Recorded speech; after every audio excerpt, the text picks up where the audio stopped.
What if the global financial system is not running out of money, but running out of time? That is the question no central bank, no sovereign fund, and no Wall Street strategist wants you to ask right now. Because behind the calm headlines and the carefully engineered press conferences, there's a silent fracture spreading across the world economy, a collapse pattern tied directly to one thing: liquidity. Not interest rates, not inflation, not growth, but pure liquidity, the oxygen of every market on Earth. And the terrifying truth is that we have already crossed into stage 6, the same stage that preceded every major financial breakdown in modern history. Liquidity is not just money. It is confidence. It is speed. It is the ability for markets to function without panic. And when liquidity dries up, empires fall, financial systems implode, and global power shifts almost overnight. For decades, the United States, Europe, and Asia avoided this moment by expanding balance sheets, printing trillions, and using financial engineering to mask the cracks.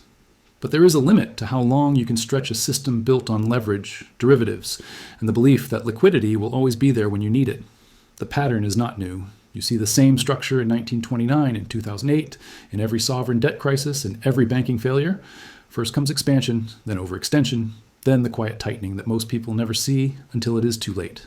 What makes 2025 different is that all three pillars of global liquidity are weakening at the same time. Central banks are draining reserves, sovereign funds are retreating from risk, Wall Street liquidity providers are stepping back because volatility is no longer profitable. The machine that once pumped liquidity into every corner of the world is now pulling it out with increasing speed. And here is the part no one wants to admit. Liquidity does not disappear slowly. It collapses suddenly, violently, without warning. One day the system feels stable, and the next day markets freeze because there is no one left willing to buy, lend, or provide the cushion that keeps the entire structure alive. You have seen this pattern before. You just have not seen it this synchronized, this global, or this advanced into the collapse sequence. And as you start connecting these dots, ask yourself something. Have you ever experienced that moment when everything seemed fine until suddenly it was not? That moment when you realize the signs were there all along? If this opening is making things click for you, take a second to leave a comment sharing what part of this hit you first. Drop a like to help this message reach more people, and check if you're subscribed so you do not miss what comes next, because the next steps of this pattern will surprise you. And as we continue, the deeper layers of this collapse will make everything you saw in this introduction even clearer, pushing us directly into the next part of the story.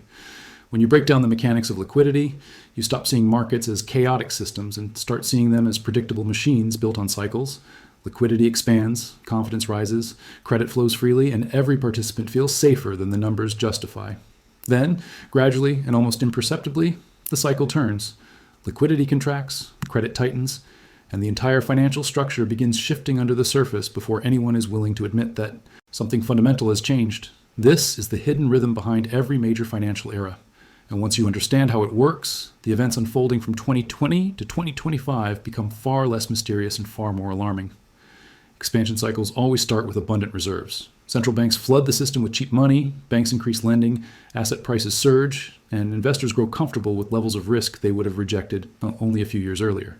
This confidence fuels leverage, and leverage fuels speculation, creating the illusion of stability. But liquidity-driven stability is fragile, because it depends entirely on the expectation that cash will always be available, that someone will always buy when others want to sell, that the system itself is bigger than any individual shock.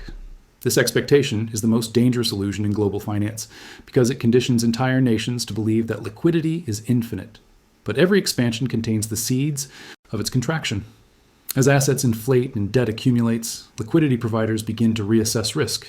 They tighten lending standards, raise collateral requirements, or quietly withdraw from markets that no longer offer the same upside.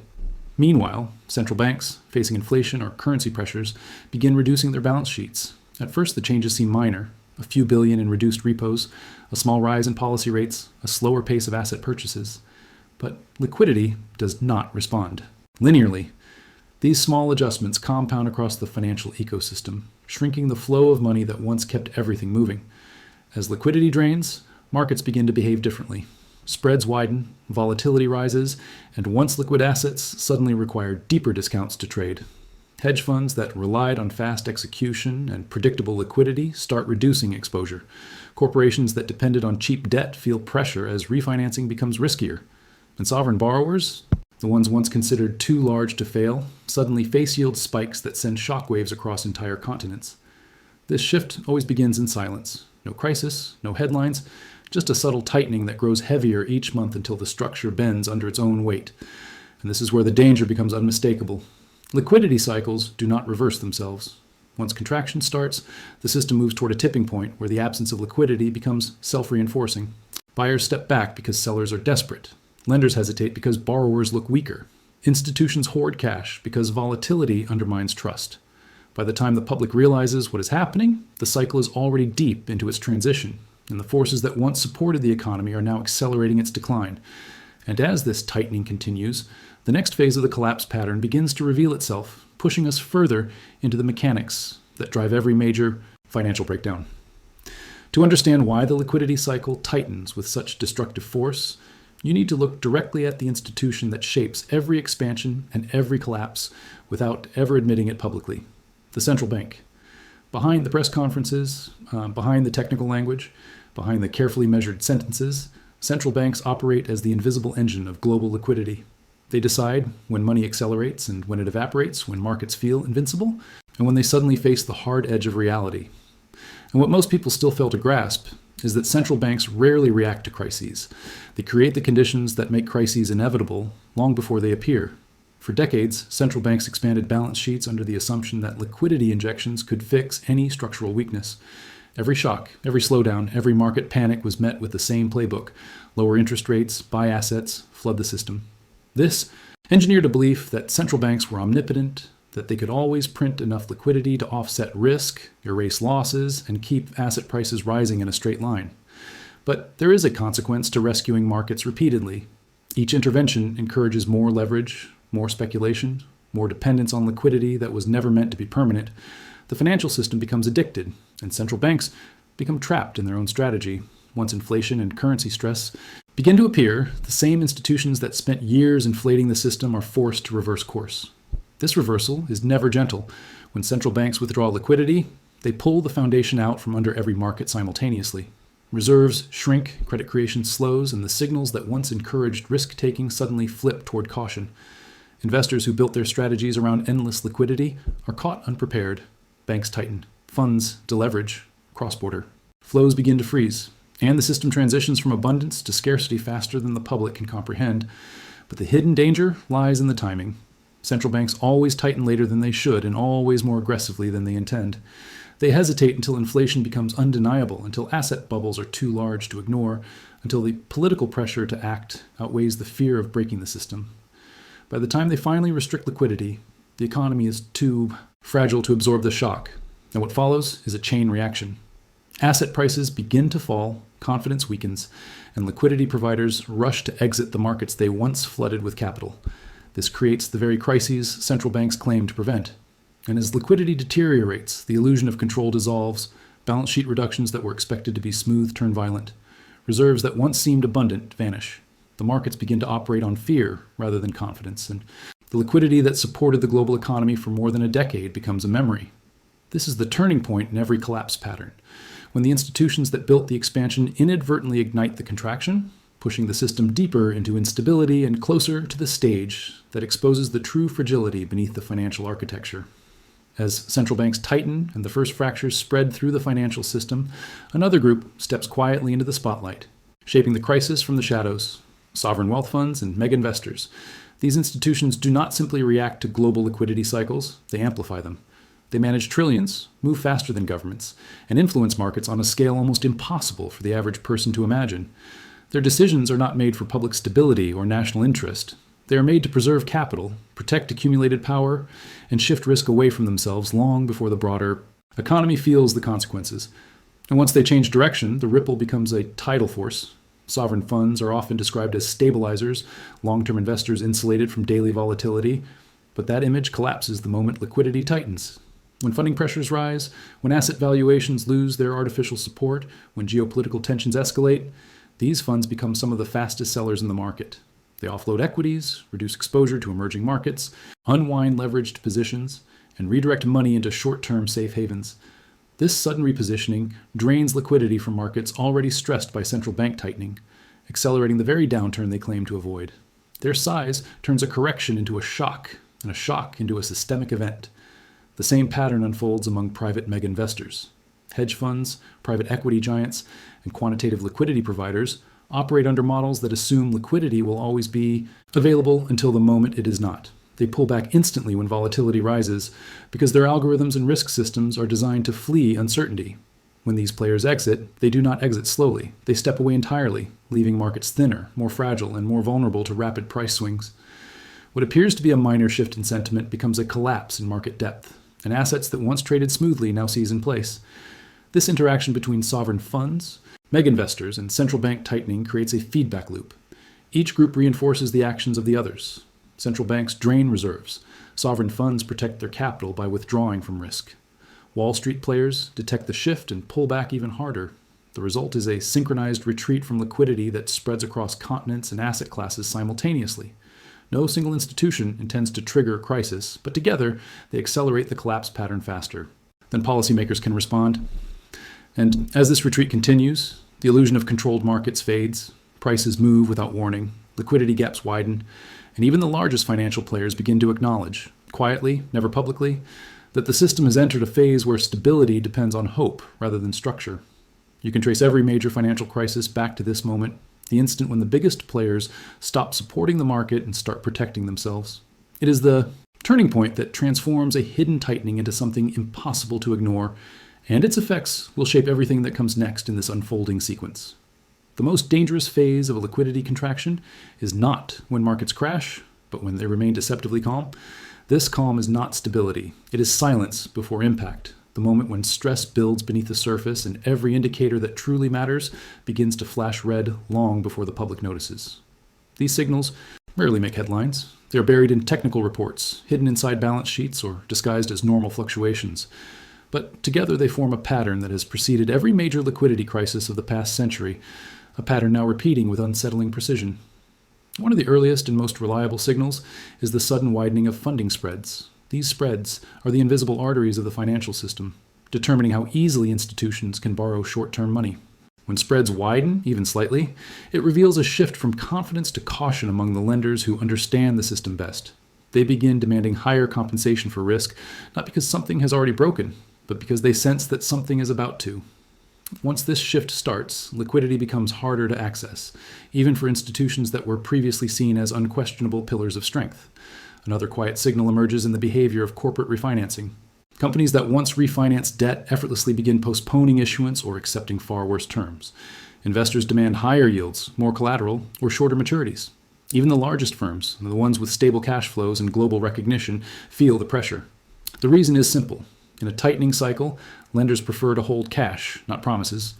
And when corporations start struggling to refinance, it indicates that liquidity is shrinking more quickly than the official data reveals. Then there is the subtle but unmistakable change in cross-border capital flows. When liquidity is abundant, capital moves freely across continents in search of returns. But as liquidity contracts, investors retreat to their home markets. Capital inflows to emerging economies slow, then reverse, draining the lifeblood from countries dependent on foreign funding. Currencies weaken, debt burdens rise, and governments face growing pressure as borrowing costs increase. This reversal is one of the most consistent precursors to global financial instability, and once it begins, it rarely stops without leaving damage behind. Even the behavior of safe haven assets signals stress. Gold begins to rise, while long-term government bonds show unusual volatility. Investors do not flee to safety all at once. Instead, they reposition slowly, month by month, in response to signals the public does not yet recognize. These early movements reflect the internal calculations of institutions that have seen multiple cycles and know exactly what shrinking liquidity implies. The most overlooked signal, however, comes from the shadow banking system. Hedge funds, private lenders, and liquidity providers operating outside traditional banking regulation. When these players reduce leverage or close liquidity facilities, the effects ripple outward instantly. Market depth decreases, bid-ask spreads widen, and assets that once traded smoothly begin responding violently to even minor selling pressure. This thinning of liquidity marks the point where the system becomes vulnerable to sudden shocks, because once depth is lost, it rarely returns without significant intervention. All of these signals, taken individually, may seem small or even irrelevant to the average observer, but together they form a constellation of warnings that markets are transitioning from fragile stability to systemic vulnerability, And as these pressures intensify, they push the financial system closer to the next defining phase of the collapse pattern, where shrinking liquidity ceases to be a quiet phenomenon and becomes something unavoidable, reshaping the entire global landscape in ways that cannot be ignored. When all the silent signals converge, the transition into stage 6 becomes unmistakable, not because the public notices it, but because the system itself begins to behave as though something fundamental has broken. Stage 6 is the moment when liquidity no longer fades quietly in the background, but disappears in ways that reshape every market simultaneously. It is the phase where the protections built over years reveal themselves as illusions, and even the institutions once thought to be untouchable confront the limits of their own stability. What makes Stage 6 so dangerous is that it does not announce itself with a single dramatic event.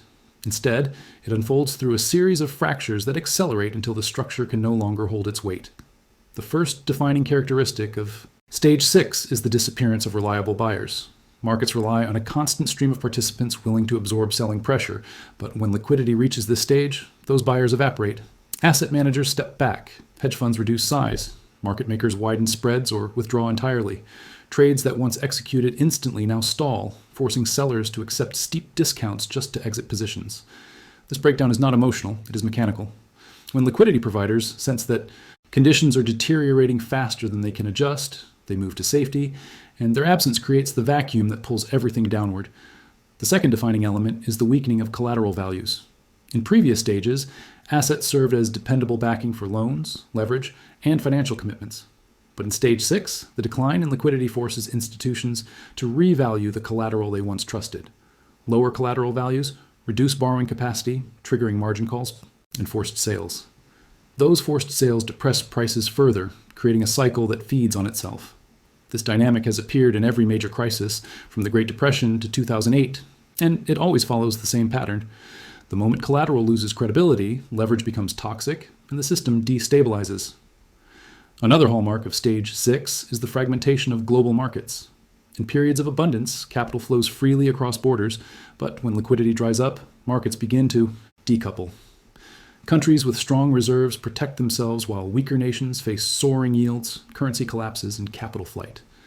International investors retreat to their home markets, and global financial alignment dissolves into regional survival strategies.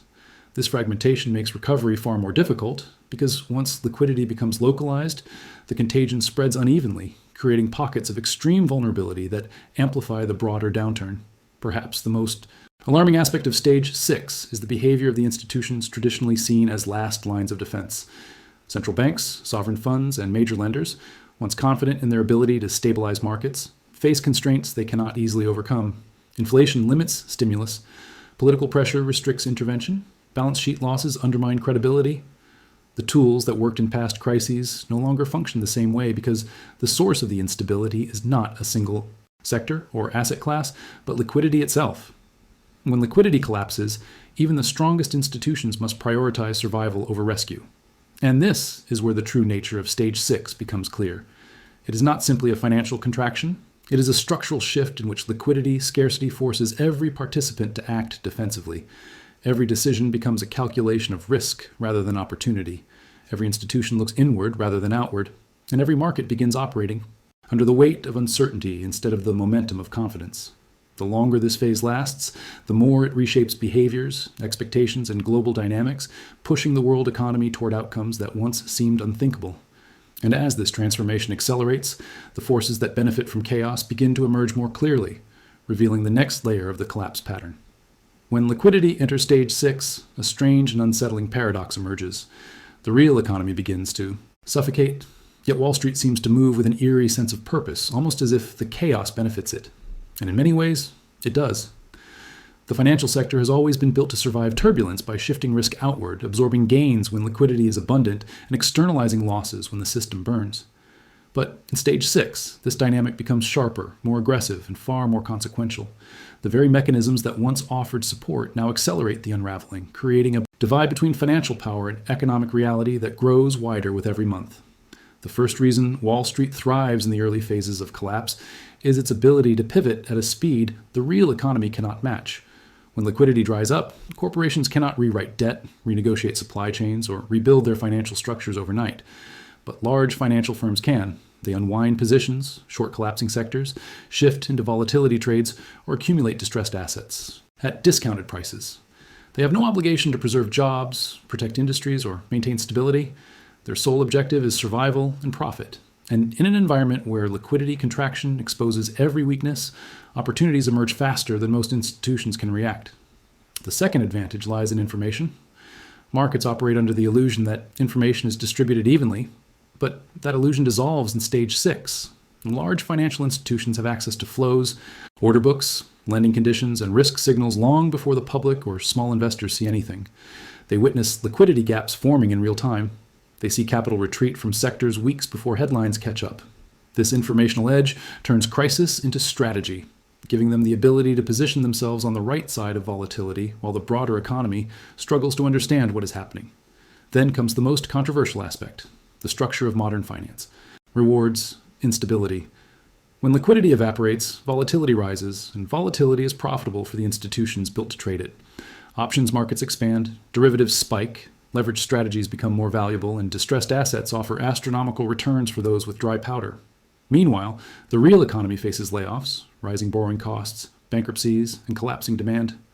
Wall Street does not experience these consequences. It monetizes them. But this divergence cannot and won't last forever. As liquidity tightens further, even the largest financial players feel the weight of the contraction. Their models begin to fail as price discovery breaks down, and the same volatility that generated short-term profits becomes a systemic threat. The tools that benefited them in the early phase of collapse lose effectiveness once liquidity drops below a critical threshold. The financial sector is built to maneuver within chaos, not to survive an environment where liquidity disappears entirely, and yet their early actions often accelerate that disappearance, pulling the system deeper into instability. This is why Wall Street appears powerful during the early crisis, but fragile when the collapse matures. The strategies that allow them to dominate are the same ones that erode the foundation they depend on. Their defensive maneuvers drain liquidity even faster, weakening markets already struggling to function. And as this self-reinforcing cycle intensifies, the illusion of control begins to fracture, setting the stage for consequences that no institution is prepared to absorb. If any of these dynamics reflect something you have personally observed in recent market behavior, share your thoughts in the comments so others can see how this shift is unfolding beyond the charts and headlines. When you look back at the great financial breakdowns of the past century, a clear pattern emerges, one that mirrors almost perfectly what is unfolding now. Crises never begin with the event that history later remembers. They begin with the quiet erosion of liquidity, the silent tightening, the subtle shifts in institutional behavior that only become obvious in hindsight. The market crash is simply the moment when the pressure finally becomes visible. And when you examine 1929, 1997, 2000, 2008, and even the lesser-known liquidity shocks that few outside the financial world ever studied, you find the same structural trajectory repeating with uncanny precision. In the late 1920s, the expansion phase created an illusion of unstoppable prosperity. Credit expanded beyond all historical norms, leverage soared, and confidence masked fragility. When liquidity began contracting, first among banks, then among brokers, the public had no idea. Even as funding channels tightened, markets kept rising. Only when liquidity vanished entirely did the illusion collapse, triggering panic selling and cascading failures. The pattern is identical today, except modern. Markets are faster, more interconnected, and infinitely more leveraged. The Asian financial crisis of 1997 followed the same silent script. Liquidity flowed freely into emerging economies for years, fueling booms in real estate, infrastructure, and equity markets. But when global liquidity tightened, foreign capital retreated instantly. Currencies collapsed, corporate debts became unpayable, and entire national economies were dragged into chaos. The crisis appeared sudden from the outside, yet the underlying liquidity stress had been building for years. The same mechanics now shape the flows between the United States, Europe, and Asia, except on a scale far greater and with far fewer buffers than before. The dot-com collapse in 2000 was not caused by technology stocks failing. It was caused by the disappearance of liquidity that had once supported irrational valuations. When liquidity dried up, even strong companies suffered. Investors forget that markets do not crash because valuations are high. They crash because liquidity vanishes, and high valuations simply expose who collapses first. That same exposure exists now in multiple sectors, inflated by years of cheap money and belief in endless intervention. Then came 2008, the most instructive case for the present moment. The crisis was not triggered by subprime mortgages alone. It was triggered by the sudden disappearance of liquidity in the shadow banking system, the collapse of trust between institutions, and the evaporation of buyers for complex financial products. When liquidity froze, collateral values evaporated, leverage unwound violently, and institutions that appeared unstoppable disintegrated almost overnight. The parallels to today are unavoidable. Massive leverage, overstretched collateral, global dependency on liquidity providers, and a system vulnerable to any shock that interrupts the flow of capital. Even the less dramatic events, such as the repo crisis of 2019 or the bond market seizure of March 2020, reaffirm the same truth. Markets do not break because demand weakens or because fundamentals shift. They break because liquidity disappears so quickly that the system cannot absorb the shock. Modern financial structures are so interconnected that a disturbance in one corner rapidly spreads across the entire architecture, revealing how dependent the world has become on uninterrupted liquidity. Seen through this historical lens, the current moment is not an anomaly, it is the next chapter in a recurring sequence, driven by the same structural weaknesses and the same financial behavior that brought down previous cycles. The details change, the players change, but the mechanics never do. And as the cycle accelerates, the lessons from these past collapses become more relevant than ever, guiding us toward the next stage of this unfolding pattern where the consequences rise sharply and the margin for error disappears. As the collapse progresses beyond liquidity withdrawal and past the reflexive reactions of financial institutions, we enter a zone where systemic failure is no longer hypothetical. It becomes measurable. Stage 6. Liquidity disruption reveals just how little resilience exists in modern financial architecture, and at this point, the real vulnerability becomes clear: cross-market contagion. In stage 9 of historical collapse trajectories, the system doesn't just experience multiple simultaneous shocks, it synchronizes them. Asset classes that are supposedly uncorrelated begin moving in tandem. Defensive hedges stop functioning, safe havens turn volatile.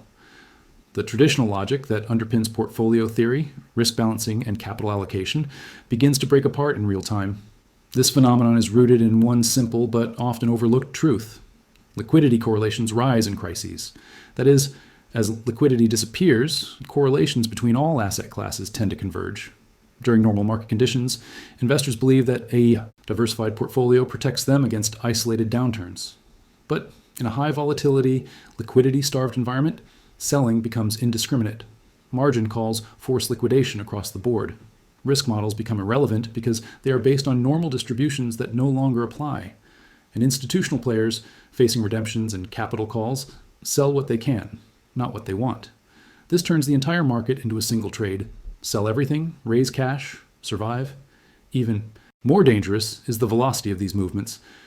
In a digital-first market dominated by algorithmic trading, news dissemination via real-time data feeds, and decentralized reactions from sovereign funds, pension funds, ETFs, and retail investors acting simultaneously, shocks no longer have time to be absorbed.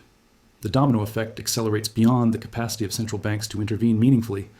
A liquidity event in one asset class can now trigger a cascade across credit, commodities, equities, and even currencies within hours.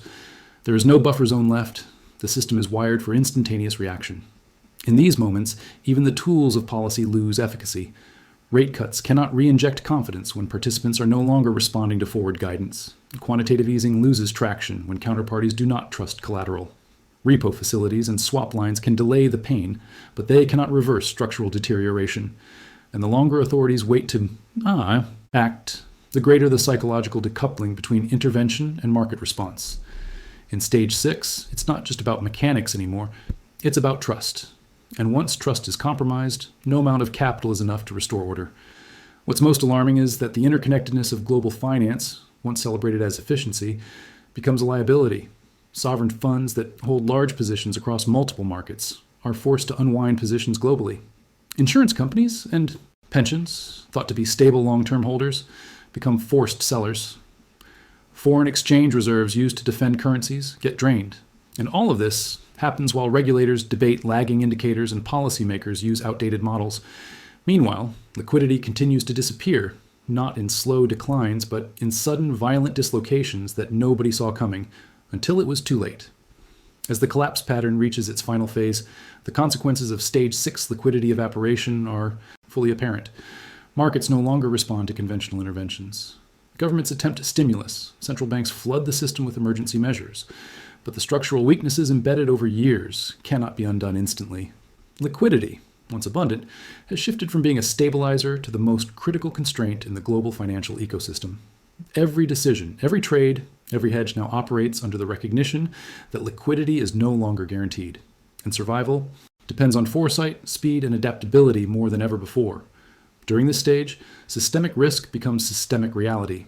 Asset correlations, previously a hidden risk, become glaringly obvious. Once isolated shocks ripple across sectors, continents, and currencies with unprecedented speed. Institutions that appeared invincible now scramble to adjust exposures, liquidate risky positions, and protect capital. Margins, leverage, and funding liquidity interact in complex feedback loops, driving volatility higher and magnifying losses. Unlike earlier stages, where some players could exploit opportunities, now every participant feels the weight of the system collapsing around them. Every action has consequences beyond the immediate sphere, and the delicate balance that once held global finance together is no longer in place. It is in this environment that the next cycle of opportunity and peril emerges. Those who understand the underlying dynamics, the historical pattern, the mechanisms of liquidity contraction, the responses of central banks, sovereign funds, and market participants, are able to anticipate shifts before they become catastrophic. Awareness, preparation, and strategic positioning are no longer optional. They are essential. By studying the patterns repeated through history from 1929 to 2008 and beyond, one can identify where liquidity pressures will intensify, which sectors are most vulnerable, and how global markets will respond when traditional safeguards fail. And as this cycle completes, the lesson becomes clear. Knowledge is the only hedge against the forces that govern financial collapse. Those who ignore patterns are caught unprepared, forced to react rather than anticipate. Those who observe, analyze, and understand can navigate the turbulence, turning insight into survival. If this discussion has resonated with you, take a moment to leave a comment using a phrase like, "This message was for me," to show you followed the pattern closely. Hit the like button if you found value in understanding these dynamics, and make sure you are subscribed to continue exploring these financial cycles and uncovering the hidden truths that most ignore. There is more to uncover, and a next video awaits that will build directly on these insights, showing you how the final stages of the pattern could reshape the global economy in ways few are prepared to witness.